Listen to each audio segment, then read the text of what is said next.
克雷爾，你話你係嚟自西方天堂嘅天使，你有咩證明？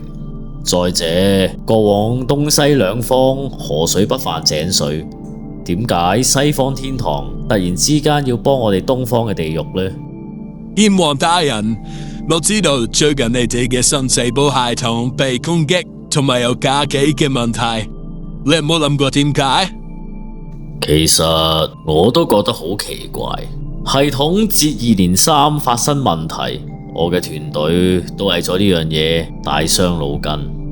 其實係好多年前，因為到咗天使路西法嘅叛變，我哋西方天堂打咗維持咗幾日嘅激戰，而路西法最後係戰敗走到西方地獄。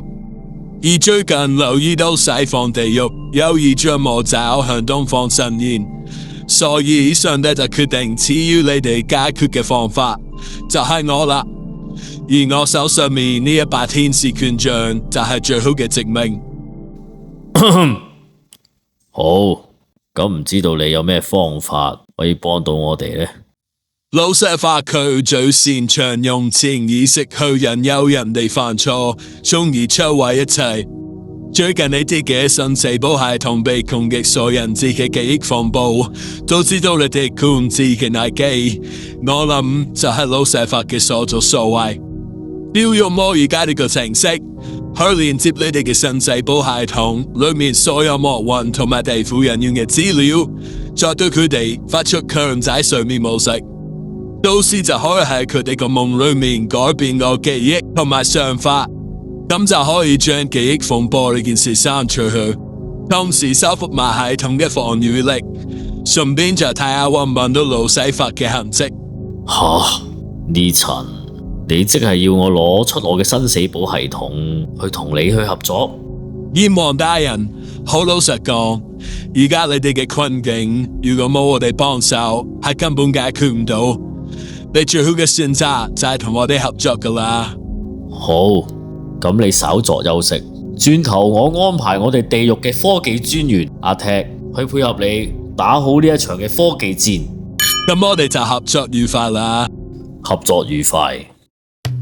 閻王喺呢個風頭火勢，迫不得已要攞出佢哋關鍵嘅生死簿系統去解決呢一個前所未有嘅大問題。